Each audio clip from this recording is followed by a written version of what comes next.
ჩვენ ვაგრძელებთ გადაცემას უძღვები ნინო გელაშვილი და დღეს სტუდიის სტუმარი გახლავთ კავკასიოლოგი ალეკო კვახაძე. ბატონო ალეკო, ის რომ ეს ბოლო დაკავების ოპერაცია პირდაპირ დაკავშირებული არის ნოემბრის ამბებთან, აჰმედ ჩატაევის ლიკვიდაციის ფაქტთან, გაბრიელ სალოსის ქუჩაზე ჩატარებულ სპეცოპერაციასთან ეს თავად უსაფრთხოების სამსახურმა განაცხადა 26 დეკემბერს, როცა გავრცელა ინფორმაცია ბანკის სოფლებში ჩატარებული დაკავებების შესახებ. ყველაფერ ამაზე, ამ პროცესებზე, გამოქვეყნებულ ინფორმაციაზე დაკვირვების შედეგად, რა კითხვები გიჩნდებათ თქვენ ბატონო ალეკო და რა გამოჩნდა თქვენთვის, რა საფრთხეებზე შეგიძლიათ ისაუბროთ? პირველ რიგში, რაც შეეხება სპეცოპერაციის ჩატარებას, როგორც სიუჟეტში აღინიშნა, აუცილებლად უნდა გამოძიებული იქნას თუ რამდენად პროპორციული ძალა იქნა გამოყენებული და ხომ არ ქონდა ადგილი აქ ძალის გადამეტებას. მით უმეტეს, ჩემი ინფორმაციით, ეს თამერვალ მაჩალიკაშვილი, ისევე როგორც დანარჩენი ყველა დაკავებული, მაგრამ ამ შემთხვევაში მაჩალიკაშვილზე მაქვს აქცენტი, ჩვეულებრივად გადაადგილდებოდა პანკისის ხეობაში და დღისით მისი დაკავება ჩვეულებრივად წესით რამე ტექნიკურ დეტალებთან არ უნდა ყოფილიყო დაკავშირებული. შესაძლებელი იყო მისი დღისითაც დაკავება, გაცილებით ნაკლები ძალის გამოყენებით, თუმცა ისევ და ისევ გამოსაძიებელი არის და პასუხგაუცებელ კითხვებს აუცილებლად უნდა გაეცეს პასუხები და პირველ რიგში პანკისის საზოგადოებამ უნდა გაიგოს სიმართლე თუ რა მოხდა იმ კონკრეტულ ეპიზოდში.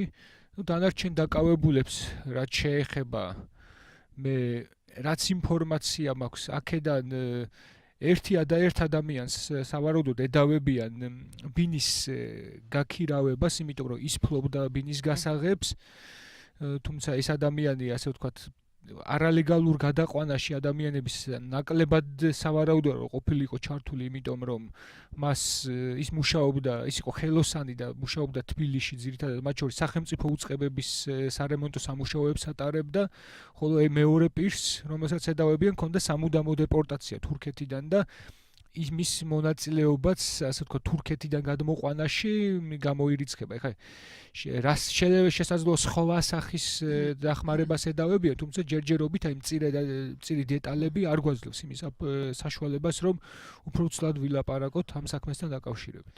ბატონო ალეკო, მსმენელს წავუკითხავ მაშინ ინფორმაციის იმ ნაწილს, რომ უფრო ნათელი იყოს იმ მსმენელისთვის, ვინც ასე გულდასმით შეიძლება არ ადევნებდა ან არ ახსოვდეს დეტალები, სუსი აცხადებს, რომ გამოძიების ამ ეტაპზე დადგენილია უკაცრავად. გამოძიების ამ ეტაპზე დადგენილია, რომ აღნიშნულმა პირებმა უზრუნველყვეს აჰმედ ჩატაევის და მისი თანამზრახველების ჯერ თურქეთის ტერიტორიაზე ტრანსპორტირება, მათი დროებითი საცხოვრებელი მისამართიდან საქართველოს საზღვრის კირნათი მარადიდის მწვანე ზოლის მონაკვეთამდე, ხოლო შემდგომ დაეხმარნენ ამავე მონაკვეთით საქართველოში უკანონოდ შემოსვლაში. დაკავებულმა პირებმა ასევე უზრუნველყვეს დანაშაულებრივი ჯგუფის წევრების თბილისამდე ჩამოყვანა, დახმარება გაუწიეს ბინის ქირაობასა და იარაღის მოძიებაში. აი რაზეც გააკეთა ახლა კომენტარი ჩვენმა სტუმარმა ალეკო კვახაძემ. ასევე სუსი აცხადეს, სპეცოპერაციის დროს დაკავებული და გარდაცვლილი პირების მობილური ტელეფონებიდან ამოღებული მასალების შესწავლის შედეგად დადგენილია იარაღის სამალავის კონკრეტული ადგილი. ამერიკელ კოლეგებთან ჩატარებული ერთობლივი ღონისძიების შედეგად აღნიშნული სამალავიდან ამოღებული ავტომატის მჭიდები, ტყვიები, ზურგჩანთები, რუქები, დურბინდები, რაციები და სხვადასხვა მტკიცებულებებიო. ასევე საერთაშორისო პარტნიორობის ჩართულობით ოპერატიულად დადგენილია სპეცოპერაციის დროს დაკავებული პირი. იგი რუსეთის მოქალაქე შოაიფ ბორზიევია, რომელიც ტერორიზმის ბრალდებით ინტერპოლის მიერ იძებნება. ასევე ოპერატიულად დადგენილია სპეცოპერაციის დროს ლიკვიდირებული პირების ვინაობა და ამათაც ჩამოთვლის რუსეთის მოქალაქე იბრაგიმ ადაშევი, რომელიც სხვადასხვა ყალბი პასპორტებით საქართველოში 2012 წლებში იმყოფებოდა და ასლანბეგ სოლტახმადოვი. ბატონო ალეკო, ვრცელდება ინფორმაცია არც თუ მცირე კაცმანო თქვას, თქვენ რას თუმცა კი რჩება კითხვები, თქვენ რა კითხვები რჩებათ გარდა იმ ნაწილისა, თქვენ ზუსტად სიტყვით გაიმეორეთ ის, რასაც ითხოვენ მათ შორის უხუცესთა საბჭოს სახალხო დამცველმა ასევე მოითხოვა გამოძიების დაწყებამდე და ჩვენ ახლა ვიცით რომ გამოძიება მიმდინარეობს ძალის შესაძლო გადამეტების საკითხზე არის თუ არა საკმარისი ძალის შესაძლო გადამეტების საკითხის გამოძიება მხოლოდ თქვენი აზრით ძალის გადამეტების საკითხი თემირლან მაჩალიკაშვილის დაჭრას ეს ერთი საკითხია მაგრამ მეორე კითხვა რაც ჩნდება ეს არის როგორ მოხდა როგორ გამოეპარა საქართველოს უსაფრთხოების სისტემას აი ასეთი მასშტაბის ძებნილი პირები საქართველოში შემოყვანა და არიან და რა თქმა უნდა იბადება შეკითხვა არის ეს მხოლოდ ერთი ჯგუფია თუ კიდე სხვა ჯგუფებიც არიან იმიტომ რომ თუ ერთი ჯგუფი გამოეპარა არ არის გამორიცხული რომ ბევრი სხვა ასეთი ჯგუფი ყოფილიყო იმიტომ რომ ვიცით რომ ისლამურმა სახელმწიფომ დაკარგა კონტროლი უდიდეს ტერიტორიებზე ის რაც არ უნდა მსხვერპლი ყოფილიყო მათ მებრძოლებში, მათი ნაწილი აუცილებლად გადარჩებოდა და დადგებოდა საკითხი მათი ტრანსპორტირებისას იმ ქვეყნიდან, საიდანაც მოვიდნენ და აქ არ მაქვს საუბარი საქართველოს მოქალაქეებზე. გაცილებით უფრო რთულია საკითხი ჩრდილო კავკასიის მკვიდრებზე, იმიტომ რომ რუსეთის მონაცემებით რამდენიმე ათასი ჩრდილო კავკასიელი იმყოფებოდა სირიასა და ერაყში. ასევე რამდენიმე ასეული აზერბაიჯანის მოქალაქე მონაწილეობდა სირიის კონფლიქტში. და ორივე ეს ჯგუფი, ორივე ეს სეგმენტი ამ მებრძოლებისა, მათთვის ყველაზე მოკლე მარშრუტი სირიიდან თავიანთ სამშობლოში გადის სწორედ საქართველოდან. და ის სწორედ აი ამის ფონზე იბადება შეკითხვა თუ რამდენად ჩართულები არიან ისინი უკვე ამ დერეფნის გამოყენების პროცესში. მათმან არ არის გამორიცხული რომ მათმა ნაწილმა ლეგალურად გადამოკვეთოს საზღვარი, იმიტომ რომ ყველა ადამიანი ფიზიკურად ვერ იქნება დაფიქსირებული და იდენტიფიცირებული ინტერპოლის თუ სხვა ძალების მიერ და მათ უბრალოდ ლეგალურად თავიანთი რუსული ან აზერბაიჯანული პასპორტებით შეუძლიათ გადმოკვეთონ საზღვარი და შემდეგ უკვე გააგრძელონ სვლა, მაგრამ ამ ეს შემთხვევა იმდენად არ არის სახიფათო, როგორც არალეგალური დერეფნის გამოყენება, როგორც აი სუსის ვერსიით ადგილი გქონდა აი ამ დღეებში, როცა მოხდა ჩატაევის საქართველოში შემოყვანა. ეს იმას ნიშნავს, რომ არსებობს გარკვეული პრობლემები საზღვრის დაცვის თვალსაზრისით და ასევე აუცილებელია იმაზე გაეცეს პასუხი თუ როგორ მოხდა რომ როდესაც როგორც იგივე სუსის ინფორმაციით თითქმის ერთი თვე უთვალთვალებდნენ ამ ჯგუფს, ჩატაევის ჯგუფს, რომელიც ცხოვრობდა თბილისში, როგორ არ მოხდა ამის უფრო ადრე იდენტიფიკაცია და ასე შემდეგ. და ასევე გამოიკვეთა პრობლემები, რომ სამწუხაროდ საქართველოს არ ფლობს ასე ვთქვათ მონაცემთა ჩრდილო კავკასიელი მებრძოლების მონაცემთა ბაზას, თუნდაც ღია წყაროებზე დაყრდნობით და მხოლოდ ამერიკელი პარტნიორების დახმარებით შეძლეს მათ იდენტიფიცირება იმ მებრძოლების დაკავებულისა თუ გარდაცვლილისა, მით უმეტეს ერთ-ერთი მათგანი ადრეც იმყოფებოდა საქართველოში და წესით მისი ბიომეტრიული მონაცემები უნდა ქონოდა ქართულ მხარეს და აი კიდე ესეთი პრობლემაც ჩემი აზრით გამოიკვეთა ამ სპეცოპერაციის დროს.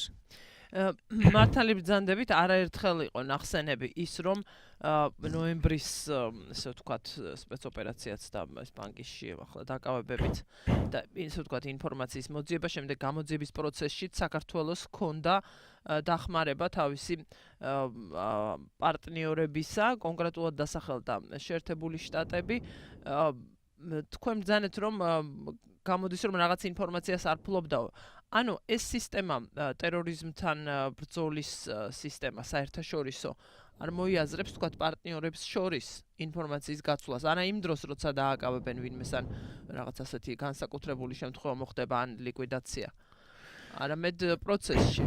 ზოგადად კონტრტერორისტული საქმიანობა საერთოდ მას შემდეგ 2001 წლის 11 სექტემბრის შემდეგ ჯორჯ ბუშმა გამოაცხადა ასე ვთქვათ ომი ტერორიზმის წინააღმდეგ და ტერორიზმი ჩვეულებრივი სისხლის სამართლის დანაშაულიდან და კრიმინალიდან გადაიქცა საერთაშორისო მასშტაბის გამოწვევად და ამის შემდეგ უფრო მჭიდრო გახდა ქვეყნების კოოპერაცია. აქ არ იგულისხმება მხოლოდ პირების დაკავება, მაგალითად ეხლა რო ვთქვათ საქართველოს კი გასაგებია საკუთარ რეგიონში უნდა კონდეს ასე ვთქვათ მონაცემთა ბაზა თუ ვინ არის აქტიური მებრძოლი, ვინ არის აქტიურად ჩართული ამ პროცესში, მაგრამ ეხლა საქართველოს ვერ ექნება თუნდაც აფრიკის ან აზიის ქვეყნების მონაცემთა ბაზები და იქ წვდომა, იმიტომ რომ ჩვენი მასშტაბების და რესურსების გათვალისწინებით და სწორედ აქ არის ასეთ შემთხვევებში არის აუცილებელი საერთაშორისო კოოპერაცია და ინფორმაციის გაცვლა, გამოცვლა. ანალოგიური რამ ასევე აუცილებელია საქართველოს მხრიდან, თუ კი საქართველოს მოქალაქე, რომელიც შემჩნეულია ასეთ საქმიანობაში, აპირებს გადაკვეთოს საზღვარი და შევიდეს რომელიმე ჩვენი პარტნიორი ქვეყნის ტერიტორიაზე, აქაც წესით უნდა მოხდეს საქართველოს მხრიდან ინფორმაციის გადაცემა. და აი ასეთ კოოპერაციაზე და აი რუსეთის ფაქტორზე მინდა ვთქვა ერთი რამ. რამდენიმე 1000-მა მებრძოლმა გადაკვეთა ლეგალურად სხვათა შორის რუსეთ-საქართველოს საზღვარი და შემდეგ საქართველოს-თურქეთის საზღვარი და შევიდა თურქეთში და შევიდა სირიაში იქიდან. ეს საუბარი მაქვს ჩრდილო კავკასიელებზე, თუმცა რუსულ მხარეს არც ერთი მათგანის შესახებ ჩემი ინფორმაციით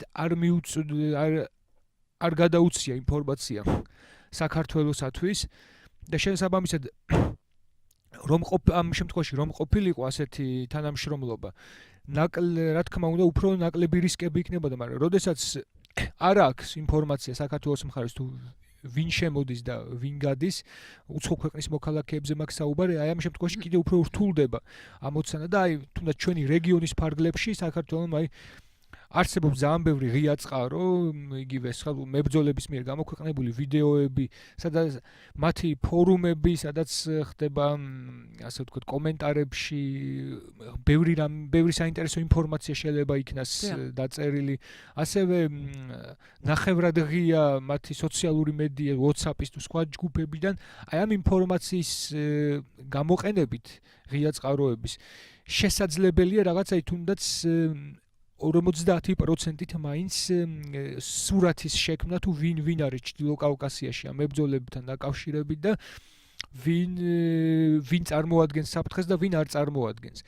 როგორც ხედავთ, სამწუხაროდ ასეთი მუშაობის ნაკლებობა შეინიშნება ჩვენს სპეცსამსახურებში და ერთი დასტურიც არის აი მხოლოდ ამერიკული მხარის მიერ ინფორმაციის მოწოდება. ალეკო კვახაძე, კავკასიოლოგია რადიო თავისუფლების დილის საუბრების სტუმარი დღეს ვლაპარაკობთ ტერორიზმის საფრთხეზე და უფრო მეტად ტერორიზმის წინააღმდეგ ბრძოლაზე, რაც არ გულისხმობს ბუნებრივია პირისპირ ბრძოლას და შეერაღებულ დაპირისპირებას მაინცსა და მაინც დიდწილად ეს არის ბრძოლა ცოდნით, ინფორმაციით, მაქსიმალური გამოყენებით ინფორმაციის და ასევე პარტნიორებთან თანამშრომლობით.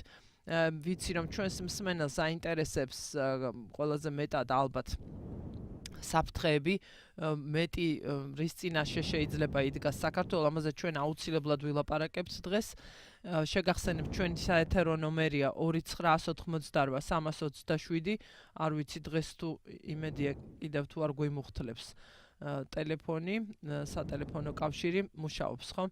2988327-ია ჩვენი ტელეფონის ნომერი, თუ კი რაიმე შეკითხვა ან მოსაზრება გაქვთ, შეგიძლიათ დაგვირეკოთ და მიიღოთ მონაწილეობა რადიო თავისუფლების დილის საუბრებში. ბატონო ალეკო, თქვენ ბრძანეთ რომ აი რუსეთმა არ მიაწოდა საქართველოს ინფორმაცია თავის დროზე რუსეთის ტერიტორიიდან მომავალ პირებზე, გულისხმობთ რუსეთის არ მონაწილეობას როგორც კონტრტერორისტულ ასე ვთქვათ ბრძოლაში პარტნიორისა თუ როგორც უბრალოდ აქ მარტო პარტნიორობაზე არ არის, მაგალითად ჩვენ ვიცით რომ თუ რა ურთიერთობა რუსეთსა და ამერიკის შეერთებულ შტატებს შორის სანქციების და ყველაფრის ფონზე მიუხედავად ამისა ამერიკულმა მხარემ მიაწოდა შეასრულა თავის საერთაშორისო ვალდებულება და მიაწოდა მოსალოდნელი ტერაქტის შესახებ საფრთხე საფრთხის შესახებ ხო, ინფორმაცია. ინფორმაცია სანქტ-პეტერბურგში, სადაც რამდენიმე პირი იქნა დაკავებული.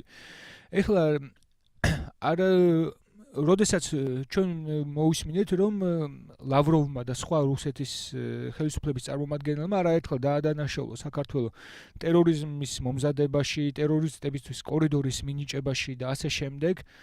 და შესაძლოა სწორედ აი მოქალაქეების მოძრაობას გულისხმობენ, თუმცა არ უნდა დაგვავიწყდეს რომ აქ რუსეთის წილი პასუხისგებლობის არის ძალიან დიდი, იმიტომ რომ თუნდაც საქართველოს თუ არა მის საერთაშორისო პარტნიორისთვის მაინც უნდა მიეწოდებინა ინფორმაცია თუ ვინ ან თუნდაც თურქეთისთვის მაინც უნდა მიეწოდებინა ინფორმაცია თუ ვინ აპირებს მის ტერიტორიაზე შემოსვლას.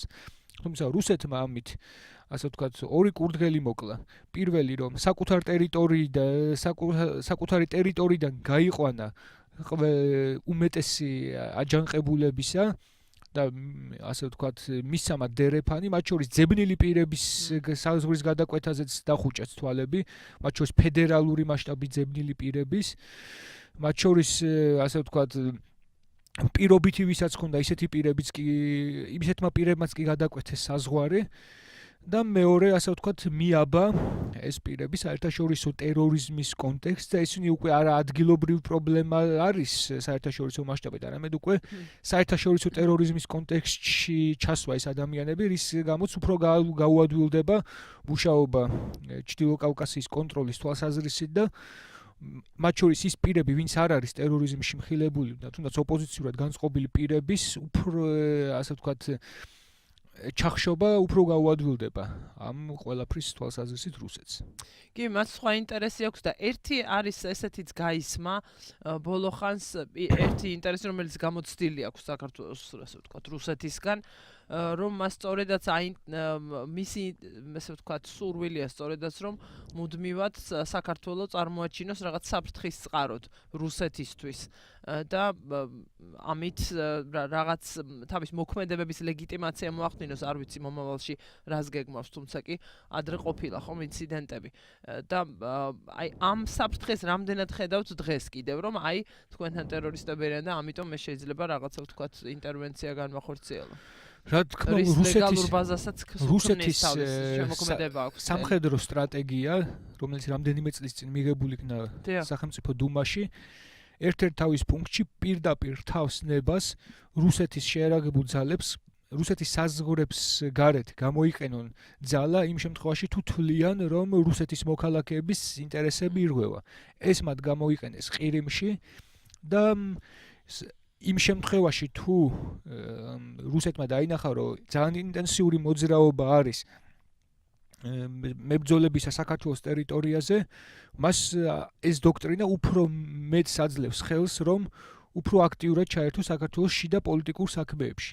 მეტიც რუსულ პოლიტიკურ წრეებში და კრემლთან დაახლოებულ ექსპერტების წრეებში ხშირად ისმის საქართველოში რუსულ-ქართული ანტიტერორისტული ცენტრის განთავსების საკითხი. ეს ამ ცენტრის შექმნის ვალდებულება ჰქონდა საქართველოს, როცა გაიყვანეს რუსული ბაზები ახალქალაქიდან და ბათუმიდან, თუმცა აგვისტოს ომის შემდეგ, რა თქმა უნდა, ეს პროცესი შეჩერდა ოკუპაციის გამო, მაგრამ შიგადაშიგ ეს საკითხი წამოიწევა და თუ კი მოხდა და ეს ცენტრი საქართველოში განთავსდა, ჩვენ ამით მივიღებთ ფაქტიურად მოდერნიზებულ რუსულ ბაზას, ერთ-ერთი რა ქვია ძალოვანი საკმაოდ სერიოზული ძალოვანი უწყება იქნება წარმოდგენილი საქართველოში და მეტიც ექნება პირდაპირ წვდომა ქართველ კოლეგებთან, ასე ვთქვათ, ქართველ სამართალდამცველებთან, სადაც არ არის გამორიცხული რომ მოხდეს მათი გადმობირება, დამუშავება და უკვე საქართველოს ინტერესების წინააღმდეგ მათი გამოყენება. და სწორედ ეს არის მთავარი საფრთხე, რაც შეიძლება მოდიოდეს რუსეთისგან. ეს არის ორმხრივი იყო თავის დროზე, ახლა თქვენაც ბრძანეთ, ორმხრივი ურთიერთობაში ვალდებულება და არა საერთაშორისო, ხომ? ხო, ორმხრივი ურთიერთობაში ვალდებულება. ქართულ-რუსულ ანტიტერორისტულ ცენტრზე ლაპარაკობთ. დღეს რა ფორმატში შეიძლება ეს დადგეს, რატომ წამოწიეთ ეს საკითხი? ანუ როცა არ არის დიპლომატიური ურთიერთობა, არ არის, მაგრამ კომუნიკაცია. რუსეთმა შესაძლოა სხვადასხვა სახით გამოიყენოს ზეწოლა, თუნდაც ჩვენ ნახეთ რომ ბოლო წლებში რუსეთის წილი საქართველოს ექსპორტში ისევ ამოიწია და თუ არ ვცდები თურქეთის შემდეგ ერთ-ერთი მთავარი ეკონომიკური პარტნიორია ისევ რუსეთი. გარკვეული სექტორები ეკონომიკის, განსაკუთრებით სოფლის მეურნეობა, ისევ მიება რუსეთის ბაზარს და ეს მზარდი ტენდენცია არის და თუ კი ეს ტენდენცია გაგრძელდება, რუსეთს უფრო მეტი ბერკეტი მიეცემა საქართველოს მიმართ ზეწოლის გატარებისა და ის ამ ზეწოლის და შანტაჟის ერთ-ერთი მექანიზმი შესაძლოა იყოს აი ამ ანტიტერორისტული ცენტრის განთავსების საკითხი. ანუ ეკონომიკური, ასე ვთქვათ, ბერკეტი გამოიყენოს, ფიქრობთ იმისთვის? არა მარტო ეკონომიკური, სხვადასხვა ასე ვთქვათ, ხო. ჰიბრიდული ომის ეს უნდა შევხედოთ ჰიბრიდული ომის კონტექსტში. დღეს ანუ მას შემდეგ რაც დაიშალა საბჭოთა კავშირი, შეიცვალა ომის სტრატეგია და ომის მიმდინარეობა და აქ მარტო სამხედრო კომპონენტი არ არის, აქ არის ძალიან დიდი წილი ინფორმაციული ომისა, ეკონომიკური ომისა და ასე შემდეგ პროპაგანდისა და ყალბი ინფორმაციის გავრცელების და მთელი აი ამ კომბინაციით და ამ ყველაფრის ერთად რუსეთმა შესაძლოა სწორედ აი ამ საკითხის წამოწევა უფრო აქტიურად განახორციელოს. მით უმეტეს გაჩენილი არის საქართველოში გარკვეული ასე ვთქვათ, ანტიისლამურს ვერ ვიტყვი, მაგრამ აი მოსაზრებები რომ აი საქართველოში შემოდიან უცხო ტომელები, მათი ვციტირები მათ, გარკვეული ახლო აღმოსავლური ქვეყნების წარმომადგენლები და ასე შემდეგ და ამით ხდება ერთის მხრივ ამ თემის წამოწევა და მეორეს მხრივ რუსეთის საფრთხის ნაკლები აქტუალიზება და სწორედ აი ამ ფონზე შესაძლოა არის რომ კიდევ უფრო მწვავე დადგეს აი ანტიტერორისტული ცენტრის საკითხი. ალეკო კვახაძეა რადიო თავისუფლების დილის საუბრების სტუმარი, ჩვენ დღეს ტერორიზმის შესახებ საუბრობთ ბოლოდროინდელ მოვლენებზე, რომელსაც საქართველოს ტერიტორიაზე ჰქონდა ადგილი, გულისხმობ უსაფრთხოების სამსახურის მიერ ჩატარებულ ოპერაციებს, რომელთა მიმართაც ასევე ბევრი კითხვა არის საზოგადოებაში, გასაგებია რომ ყველაფერი შეიძლება არ იყოს გასასაჯაროებელი, თუმცა განსაკუთრებით 26 დეკემბრის დაკავებების დროს პირის თემრილან მაჩალიკაშვილის მძიმე დაჭრის ფაქტი, რომელზეც მიმდინარეობს გამოძიება, ვადებს კითხვებს, თუმცა საქმე ასე არც მხოლოდ ასე, ანუ გულისხმობა ამ სპეცოპერაციებს არ უკავშირდება და რაღაც ერთჯერად საფრთხეებს, საქმე გაცილებით რთულად და კომპლექსურად არის, სწორედ ამაზე საუბრობს დღეს ჩვენი სტუმარი ალეკო კვახაძე, ის კავკასიოლოგი გახლავთ და ძალიან საინტერესოა ის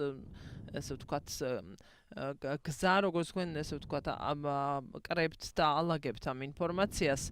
მე ერთი კითხვა გამიჩნდა, აქვს თუ არა რუსეთს, რადგან რუსეთზე ჩამოვარდა ლაპარაკი ახლა და სხვაგვარადაც შეიძლება და ყოფილიყო, აქვს თუ არა რუსეთს რაიმე ბერკეტი, მაგალითად რომ საერთაშორისო ასპარეზზე, საერთაშორისო საზოგადოებრიობაზე მოახდინოს ზეწოლა იმ თვალსაზრისით, რომ აი საქართველოში არის საფრთხის კერები და აი ამიტომ აი ეს გზა გამოიყენოს და არა ორმხრივი ურთიერთობა. ბოდიში ბატონო ალეკო წუთი გრჩება ამ ნაწილის დასრულებამდე, შემდეგ გვექნება მეტი დრო, მსმენელია, მასაც მოусმინოთ და შემდეგ ახალი ემბების შემდეგ ერთად გვიპასუხეთ. გისმენთ? წუთი გაქვთ, გამარჯობა. მოგესალმებით ბატონო ნინო, მივესალმებით თქვენ სტუმარზე. გამარჯობა. კიდევ შევარდნაძის დროს, როცა იყო პანკისის ხეობაში ტერორისტების მომზადების აი საკითხი რუსეთმა გამოთქვა პრეტენზია, მაშინ შევარდნაძემ ამ მიზეზით შემოიყვანა ამერიკიდან ინსტრუქტორები და იყო ასეთი მოძრაობა.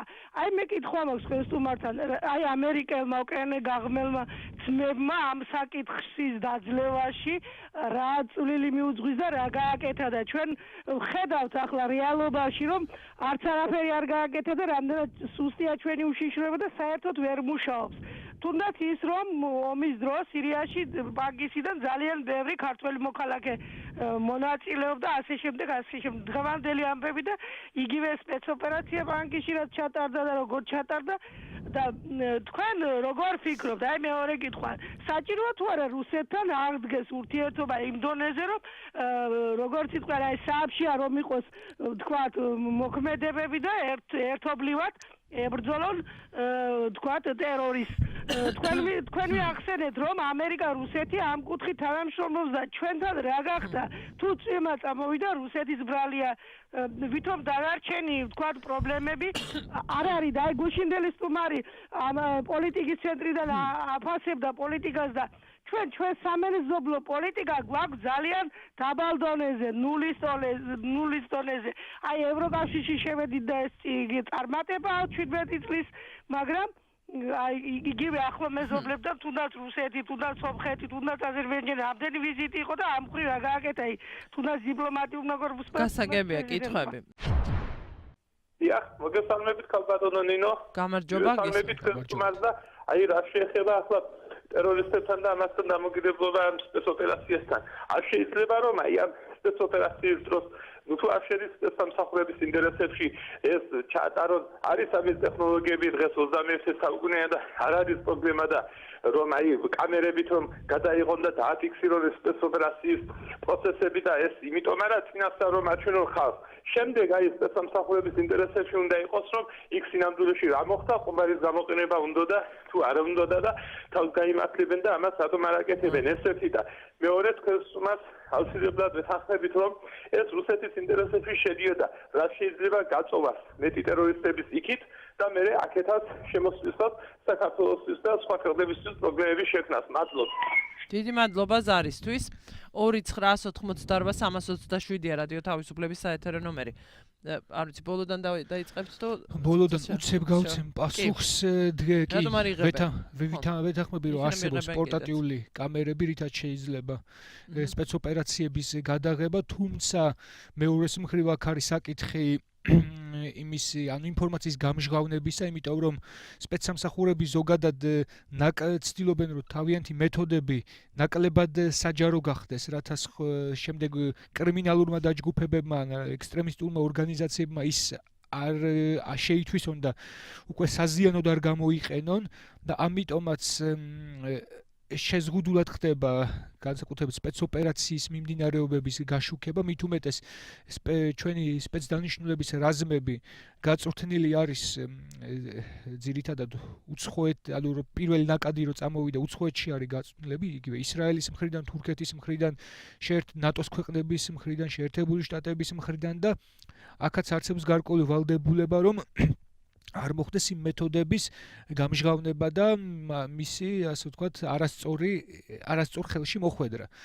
და რაც პირველ სტუმრის შეკითხვას რაც შეეხება, მე ვიტყვი მეგეთ მაგალითს ჯერ კიდევ შევარდნაძის დროს შევახსენებ ახლა ვინც შემოგვერდა, ჯერ კიდევ შევარდნაძის დროს პანკისის ხეობას, ასე ვთქვათ, ხეობაზე მიანიშნებდა რუსეთი და არა მხოლოდ მიანიშნებდა რომ აქ საფრთხე იყო, შემოიყვანეს ამერიკელები, რა გააკეთეს ოკეანის გაღმელებმა, პანკისიდან სირიის ომში რამდენი ადამიანი წავიდა და ხომარჯობია რუსეთთან აღვადგინოთ ურთიერთობა და რუსეთთან ერთად ვებრძოლოთ ტერორიზმს, ეს იყო. შევარდნაძის დროს რუსეთთან ურთიერთობა იყო თუ იყო, მაგ დროს იყო მინისტრები, ძალოვანი მინისტრები ინიშნებოდნენ მოსკოვიდან და შედეგად მივიღეთ რა რომ პანკისის ხეობა იყო უკონტროლო ზონა, იქ საქართველოს ძალოვნები ვერ შედიოდნენ და ეს რა თქმა უნდა იყო ორგანიზებული იმ პირებისა, იმ ქართველი ძალოვნების, ვინც ინიშნებოდა მოსკოვიდან. იმის და რაც შეეხება შეერთებულ შტატებს, იმის მერე რაც წვრთნისა და აღჭურვის პროგრამა შემოვიდა, მოხდა ის რომ შიერი ჯარი, რომელიც ქვეწარმავლებს ჭამდა, ვიდეოები არსებობს ამისი, გახდა ნატოს ავღანეთის ომის ერთ-ერთი, ასე ვთქვათ, წარმატებული შენაერთი, როდესაც იგივე ჩვენი პარტნიორები შეფასებით. მართალია ბევრი ხარვეზია, თუმცა რა შედარება ის რაც მაშინ იყო და რაც დღეს არის. და რაც შეეხება პანკისიდან წასულების საკითხს, ამაში ვერც ერთ მხარეს ვერ დავადანაშაულებთ თუ რატო წავიდნენ ისინი. ჩრდილო კორეის გარდა ყველა სხვა ქვეყნიდან ერთი კაცი მაინც ფიქსირდება სირიასა და ერაყში. არაფერს ვამბობ ისეთ ევროპულ ქვეყნებზე როგორც არის ბელგია, ჰოლანდია, დიდი ბრიტანეთი, საფრანგეთი და ასე შემდეგ. იმ ქვეყნების წარმომადგენლებიც არიან სირიასა და ერაყის ომში. ეს პასუხი მსმენელებს და რაც შეეხება ჩემს შეკითხვას, ხომ არ შეეცდება რუსეთი აი ამ ვითარების გამოყენებას იმისთვის, რომ საერთაშორისო საზოგადოებაზე რაღაცა მოახდინოს ზეგავლენა ამ ნაწილში, ამ სფეროში ტერორიზმთან ბრძოლას გულისხმობ, აი ამ ცენტრის შექმნის საკითხს არის საფრთხეზეც თქვენ აქ არა მარტო აღნიშნე. ცენტრთან დაკავშირებით რუსეთი მესმის. სანქციების შემდეგ აქტიურად ცდილობს საერთაშორისო პოლიტიკური დღის წესრიგის შეცვლას, როდესაც ყირიმის ოკუპაციის და დონბასის მოვლენების შემდეგ ევროკავშირის ქვეყნებმა და შეერთებულმა შტატებმა ისეთ სანქციები დაუწესეს რუსეთს ისეთი რომ გარკვეულწილად შეაჩერა რუსეთის ეკონომიკის ზრდა და აი ამ ფონზე რუსეთი ცდილობს რომ მთავარ საფრთხედ წარმოაჩინოს ისლამური სახელმწიფო და ტერორიზმთან ბრძოლა. ჩვენ გვახსოვს ის რიტორიკა ერთი პერიოდი დონალდ ტრამპსაც კი ჰქონდა ის მოსაზრება რომ რუსეთთან თანამშრომლობით ჩვენ შეგვიძლია ამ პრობლემის დაძლევა და სწორედ ამ პრობლემის საერთაშორისო ასპარეზზე წამოწევით, რა თქმა უნდა, რუსეთი ეცდება სხვადასხვა მიმართულებით უფრო წინ წავიდეს, მათ შორის საქართველოს მიმართულებითაც. ალიკო კვახაძეა დღეს ჩვენი სტუმარი და დარწმუნებული ესე ვთქვათ ისე ვუბრუნდები იმ ნაწილს დიდი ალბათობით მსმენელს აინტერესებს ის თუ რა საფრთხების წინაშე შეიძლება იდგეს საქართველო კონკრეტულად როგორც სამიზნე ტერორისტების და არა როგორც ვთქვათ დერეფანი ან დასაბანაკებელი ტერიტორია ან ვთქვათ შესასვენებელი ან სამობილიზაციო ტერორისტებისთვის არამედ როგორც სამიზნე რადგან იყო ინფორმაცია რომ თითქოს დაკავებულები მონაწილეობდნენ პროცესში რომელიც ითვალისწინებდა საქართველოსა და თურქეთში მოწყობას ტერაქტებისა. კი, რაც შეეხება საფრთხეებს და ანუ საქართველოში ტერორიზმის საფრთხე, ტერაქტების საფრთხე სამი ფაქტორის გამო შეიძლება იქნას წარმოქმნილი. სამი ფაქტორის ან მათი კომბინაციის გამო. პირველი ეს არის სუსტი სამართალდამცავი სისტემა და კორუმპირებული გარემო, რომელიც ხელს მისცემს ასეთი ორგანიზაციებს, რომ საკუთარი ესეთი ვთქვათ ბაზა შექმნან, როგორც ეს იყო პანკისის ხეობის შემთხვევაში 90-იან წლების ბოლოს. მეორე, ეს არის ადგილობრივი მუსლიმი თუ სხვა მოსახლეობის პრეტენზიას ხელისუფლების და ანუ ასე ვთქვათ უმრავლესობის წინააღმდეგ მოგეხსენებათ რომ ერთ-ერთი რაც ასაზრდოებს ტერორიზმს არის როცა უმცირესობას უფლებები არ არის სათანადოდ დაცული და როცა მათ არ აქვთ ამ უფლებების დაცვის ლეგალური მექანიზმი უკვე გადადიან ესეთ არალეგალურ გზებზე და მესამე არის ამ საერთაშორისო ტერორისტული ორგანიზაციების კონკრეტული ინტერესი საქართველოს წინააღმდეგ. ეხლა რაც აქ გაჟღერდა სუსის განცხადებით, მათი სამიზნე იყო დიპლომატიური მისიები თურქეთსა და საქართველოში. ზოგადად ცნობილია რომ თურქული მედია, მათ შორის ხელისუფლებასთან დაახლოებული მედია ჩატაევს თურქეთის სტამბოლის ათათურქის აეროპორტში მომხდარი ტერაქტის მთავარ ორგანიზატორად ასახელებდა და ეს სავარაუდოდ მოხდა იმის შემდეგ რაც თურქეთმა შეზღუდა დერეფანი ისლამური სახელმწიფოს მებრძოლებისთვის და განახორციელა იერიშები მათ ბაზებზე სირიისა და ერაყის ტერიტორიაზე და სწორედ ესე ვთქვათ ამ შურისძიების ნაწილად უნდა მივიჩნიოთ ამ სტამბოლში განხორციელებული ტერაქტები და ის დიპლომატიურ მისიაზე თავდასხმა შესაძლოა სწორედ აი ამ კონტექსტში იყოს განხილული. მით უმეტეს უცხო ქვეყანაში დიპლომატიური მისია ნაკლები დაცვით და ნაკლები ასე და უფრო მოწყვლადი არის ასეთი საფრთხეებთან დაკავშირებით. და რაც შეეხება საქართველოს ტერიტორიას აქაც საქართველოს ტერიტორიაში რა თქმა უნდა ჩვენ გვახსოვს იგივე ჩატაევის მუქარა როცა იყო აიუბ ბორჩაშვილის პროცესი და მან თავისი სანდობით აღჭურვილი პირის მეშვეობით შემოუთვალა საქართველოს მუქარის მესიჯი სადაც ემუქრებოდა საქართველოს მოსახლეობასა და ტურისტებს და ასევე გავიხსენოთ ის ქართულად მოსაუბრე პირების მიერ გავრცელებული ვიდეო სადაც ისინი ერთის მხრივ ქართულ მოსახლეობას ემუქრებოდნენ, ასე ვთქვათ, თავის მოჭრით და სხვა ასეთი ბრუტალური მეთოდებით, მეორეს მხრივ ემუქრებოდნენ ზომიერ ისლამურ სასულიერო პირებს. და გარდა ამისა, კვირის პალიტრაში გავრცელებული ინფორმაციის მიხედვით, სადაც ასე ვთქვათ, სტენოგრამა იყო ერთ-ერთი პანკისელი ისლამური სახელმწიფოს წარმომადგენლისა, მან მუქარის მესიჯი შემოუთვალა უკვე ადგილობრივ პანკისის ხეობაში მყოფ სასულიერო პირებს, ეგრეთ წოდებულ ვაჰაბიტებს, ანუ სალაფიტებს თუ როგორც ეძახიან, მაგრამ იმათ, ვინც არ თანამშრომლობს ისლამურ სახელმწიფოსთან, მათ წინააღმდეგ ასევე იყო გამოყენებული მუქარის მესიჯები და ეს მესიჯები გვაძლევს დაახლოებით იმ სურათს, თუ ვინ შეიძლება იყოს რისკის ქვეშ და ვინ შეიძლება იყოს მთავარი სამიზნე.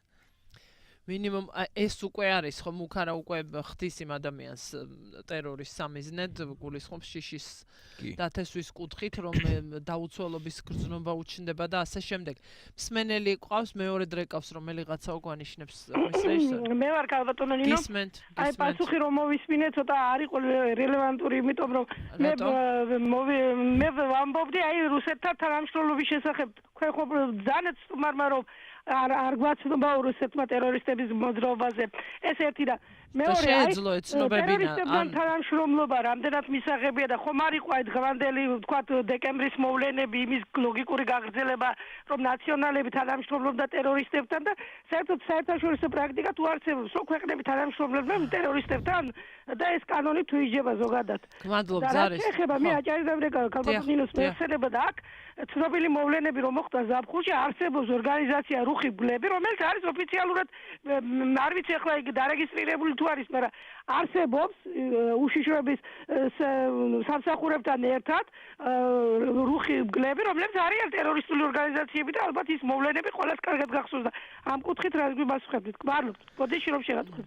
გმადლობ ზარისთვის. რაც შეეხება საქართველოს ვითომ ტერორისტებთან თანამშრომლობას, მე როდესაც ამ საკითხს ვიკვლევდი ინგლისში, მქონდა სხვადასხვა ნაშრომები თუ რომელი ქვეყნები თანამშრომლობდნენ ტერორისტებთან, მაგრამ საქართველოს ასეთ ქვეყნების რიგებში არასდროს არც ერთი ავტორიტეტური მკვლევრის მიერ არ არის მოხსენიებული, არის მხოლოდ ლავროვის და Russia Today-ის და მსგავსი რუსული პროპაგანდისტული არხების მიერ მოხსენიებული, რაც შეეხება რუხ მგლებს. ამათ ეს სხვა სახის ორგანიზაცია, ეს არის თურქული ნაციონალისტური ორგანიზაცია, მეტიც მათ აქვთ პარტია, ესეთი თურქული ნაციონალისტური მოძრაობის პარტია, MHP თურქულად, რომელსაც გარკვეული ადგილები აქვს თურქეთის პარლამენტში და ეს აბსოლუტურად სხვა მიმართულების ორგანიზაცია არის და ნაკლებად აქვს მას კავშირი იმ მოვლენებთან, რასაც ადგილი ჰქონდა საქართველოში. რაც შეეხება რუსეთთან თანამშრომლობას, რუსეთი არასრულებს თავის, ასე ვთქვათ, ვალდებულებას არა მარტო საქართველოს მიმართ, არამედ სხვა ქვეყნების მიმართაც და ეს არ არის ახლა ის საკითხი, რომ ანუ საქართველოს შეცდომების გამო ხდება აი ესეთი დარჩა შტაბ-ეტილება რომ ურთიერთობა რომ ყოფილიყო აცნობებდა, მაგრამ რუსეთს აქვს ამის შესაძლებლობა. არაფერს ხელი არ შეუძლია. სხვა ქვეყნებთან, თურქეთთან მაგალითად, მაგრამ არც მას აცნობა, როგორც ჩვენ ნახეთ. და შეეძლო თუ პირდაპირ არ უნდა ასეც არ არის, მოკლედ ამის ბრალი არ არის, ანუ ის რომ ის რაღაც ინფორმაციას საქართველოს არ აწვის, მას თავის ინტერესები აქვს და თulis რომ ამ ინტერესებს მისდევს. რას ხედავთ, ეხლა ცოტა ქვეყნის შიგნით რომ გადმოვინაცვლოთ ისევ. ბანალეკო, როცა სპეცოპერაციის შესახებ გახდა ცნობილი, შემდეგ კიდევ დროთა განმავლობაში რაღაც ინფორმაცია ვრცელდებოდა, რაღაც კადრები ვიხილეთ შემდეგ იმ შენობის იმ ნაწილის, სადაც ცოტა მოგვიანებით თავად სახელმწიფოს მიერ გადაღებული იმ ნაწილისა შენობის, სადაც იმყოფებოდნენ ეს პირები და იქ ეტყობოდა იმ შენობას, რომ ის გარკვეული ხნის მანძილზე მზადდებოდა იქ რაღაცნაირი, როგორ დავარქვა, ინფრასტრუქტურა გნებავთ ის გასასვლელი, გამოსასვლელი რაღაც მონგრეული იყო და მომზადებული, როგორც ინფორმაცია მოგვაწოდეს. ამას გარკვეული დრო სჭირდებოდა, ისევე როგორც იარაღის მოგროვებას, ეს იარაღი ხომ ციდან არ მოდის და მასში არ იყიდება, რა ქვია, სუპერმარკეტში და ანუ მთელი ეს პროცესი რომ გახდა შესაძლებელი, თქვენ უკვე აღნიშნეთ, რომ აღნიშნეთ გარკვეულს, ვთქვათ, სისუსტეებზე, მაგრამ აი ეს ბადებს არა მხოლოდ კითხვას, არამედ დაუცველობის განცდასაც ალბათ ბევრში. ხო, რაც რომ ეს ყველაფერი შესაძლებელი გახდა. თითქოს რატომ ამბობ, ეს ხდება ქვეყანაში, სადაც ცოტა ხნის წინ და აწმყოშიც ბევრ ადამიანს შეიძლება ჰქონდეს განცდა, რომ გულისხმობა იმ საყოველთაო მიყურადება მოსმენებს, რომ აი ყველაფერს ხედავს და გულისხმობ სახელმწიფოს ამ შემთხვევაში, მაგრამ ასე არ აღმოჩნდა თუ რაღაც განზრახ, ასე ვთქვათ, პასიურობასთან ქონდა საქმე თუ აი რა შეიძლება დავიწყებ ინფრასტრუქტურით ის კედლების განგრევა მოხდა უკვე სპეცოპერაციის მსვლელობისას, მოიხსენება ჩეჩნებს დიდი გამოცდილება აქვთ ურბანულ ნაწილში ბრძოლისა და იქ აი საპირფარეშოებთან აი საბჭოთა სახლების კორპუსების საპირფარეშოებთან არის ყველაზე სუსტი, ასე ვთქვათ, ყველაზე თხელი კედელი და აი ამათი განგრევის გზით მათ რამდენიმე სხვა ბინაში შეძლეს, ასე ვთქვათ, გადაადგილება თავისუფლად და რაც შეეხება აი მიყურადებას, ნუ ფაქტია რომ სულ მცირე ადგილი ქონდა ჩავარდნასთან უსაფრთხოების სისტემის და ამ პირების ვერ გაკონტროლებასთან და ის გამოპარვასთან, როგორც ოფიციალური ვერსია მოგვითხრობს ამის შესახებ და ასევე როგორც ვიცით რომ რაღაცა პერიოდი თვალთვალი მიდიოდა იმ ბინის და თუ რატო ვერ მოხდა უკვე აი მანამდე ამის იდენტიფიცირება და სხვა საკითხები, ამ ძნელი სათქმელია, მეტი ინფორმაცია არ აქვს ამის შესახებ, თუმცა ის ფაქტია რომ არის გარკვეული პრობლემები საზღვრის დაცვასთან და სხვა მიმართულებით. თქვენი აზრით, აი ეს გუშინ ძალიან ესეთი გამოკვეთილი პროტესტი იყო, გამოხატული პროტესტი ბანკის მოსახლეობისა, საკმაოდ დიდი რაოდენობის, როგორც ცნობილი გახდა, რა განმუხტავს აი ამ ვითარებას შიგნით თქვენი აზრით? ეს უკავშირდებოდა კონკრეტულად ბანკის მოვლენებში ვიხილეთ. აქ ეს შეკრება იმით იყო აღსანიშნავი, რომ აი ხო არის საუბარი, რომ არის დაპირისპირება სალაფიტებსა და უხუცესებს შორის. ამ შემთხვევაში დავინახეთ, რომ ყველა, ასე ვთქვათ, სოციალური წრე ბანკის ხეობაში იდგა იმ მიტინგზე. ყველა, ანუ ასე ვთქვათ, ამ მომენტმა ის გააერთიანა. როცა აიუბ ბორჩაშვილი დააკავეს, ხალხში არ იყო პროტესტი, თუ არ ჩავთვლით მის ნათესავებს. როცა სხვა დაკავებები იყო, არ იყო ეს, მაგრამ აი პროტესტი გამოიწვია იმ ფორმამ, როდესაც მოხდა აი ამ 19 წლის ახალგაზრდის დაჭერა და ჩვენ ვიხილეთ, რომ დასისხლიანებული ბალიშები და ასე შემდეგ, რომ ის სწორედ ლოგინში ყოფნისას დაჭერეს. რამდენად იყო ეს ცალკე საკითხი თუ რამდენად პროპორციული ძალა იქნა გამოყენებული და რამდენად არა, მაგრამ აი ამ ფაქტი არის ის, რომ ამ საკითხმა მოახდინა ბანკის მოსახლეობის კონსოლიდაცია და მათში საპროტესტო მუხტის გაჩენა. მე არ ვიცი რა შეიძლება წლები დაჭირდეს იქ მუხტის დასაგდებად, მაგრამ პირველ რიგში რაც გასაკეთებელი არის ის, რომ ბანკის ხეობა არ ასე ვთქვათ, შენელდეს ბანკის ხეობის დემონიზაცია, მისი, ასე ვთქვათ, მიბმა როგორც აი ტერორიზმის ბუდესთან. ხო, ჩვენ ვიხილეთ, რომ სხვა კუთხეებიდანაც არიან საქართველოდან წასულები სირიასა და ერაყში, თუმცა ჩვენ არ გვინახავს, რომ იგივე წალკა ან გურია გამოეცხადებინოთ როგორც აი ტერორისტული კუთხე და საფრთხის მატარებელი და ასე შემდეგ. ხო, ეს უკვე თანამედროვე ჯიჰადი არ არის კონკრეტულ ერზე მიბმული, ეს არის უკვე ტრანსნაციონალური და მულტიეთნიკური მოძრაობა, სოციალური მოძრაობა, რომელიც და ამიტომაც შეცდომა მიმაჩნია ბანკის ხეობაზე, როგორც აი ტერორიზმის აკვანზე, ასე ვთქვათ, აქცენტის გაკეთება. და ძალიან მნიშვნელოვანი იქნება გამოძიების შედეგები, რამდენად სარწმუნო, რამდენად სრულფასოვანი იქნება ინფორმაცია, რომელიც და არ ვიცი, ალბათ გარკვეული ხნის შემდეგ გამოქვეყნდება სწორედ თემილონ მაჩალიკაშვილის დაჭრის ფაქტზე. აქ მხოლოდ ძალის გადამეტებაში, არ ვიცი, მე იურისტი არ ვარ, რა იგულისხმება, თუმცა მნიშვნელოვანი იქნება თავად მაჩალიკაშვილის ბრალეულობის შესახებაც სარწმუნო და არგუმენტირებული ინფორმაციის მოსმენა. ამას ყველა დაველოდებით ამ ინფორმაციას.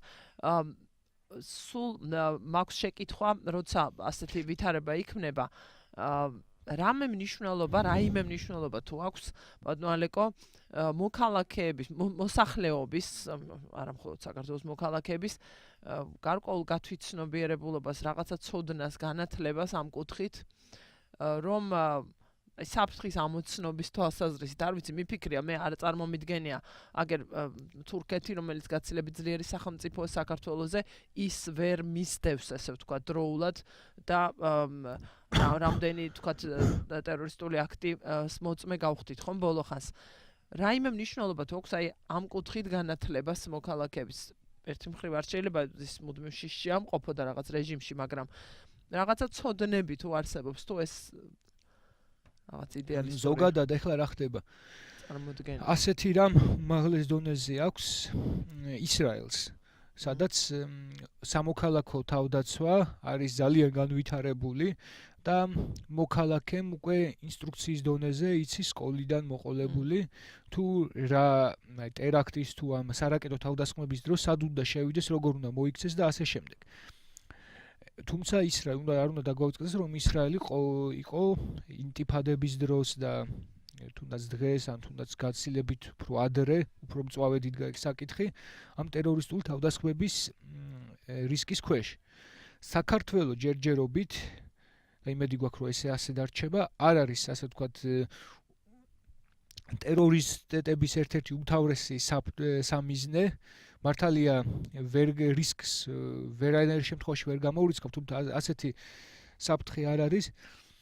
ჩვენ უნდა ანუ რაც უნდა მოხდეს პირველ რიგში უნდა მოხდეს ანუ მოსახლეობის სწორი ინფორმირება, რათა არ მოხდეს ანუ გავიხსენოთ რა ხდებოდა ბერის ალოსის ქუჩაზე სპეცოპერაციის დროს. გარკვეულწილად ადგილობრივ მოსახლეობაში პანიკა გავრცელდა, როცა ეს ხდებოდა, იმიტომ რომ სათანადოდ არ იქნა მიწოდებული ინფორმაცია თუ როგორ უნდა მოქცეულიყვნენ.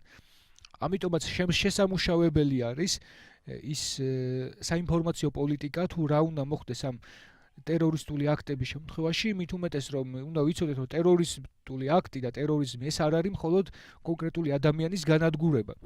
გარდა ამ ტერორიზმს აქვს ყოველთვის ორი სამიზნე. ერთი პირველი ის კონკრეტული სამიზნე, რომლის აფეთქებაც ხდება და მეორე ეს არის უკვე უფრო ფართო მასები და უკვე ხელისუფლებები და ასე შემდეგ და საზოგადოება, სადაც ხდება უკვე კონკრეტული მესიჯის მოწოდება ტერორისტების მხრიდან. როცა ტერორისტული აქტი ხდება, ხო, ამ მის უკან დგას რაღაცა პოლიტიკური მესიჯი. და ეს სწორედ რომ ის აი ამ მესიჯის გაუვნებელყოფა და საზოგადოებაზე, ასე ვთქვათ, ფსიქოლოგიური თავდასხმა რო იქნეს განეიტრალებული, სწორედ შესამუშავებელია შესაბამისი ტაქტიკა და შესაბამისი მეთოდები.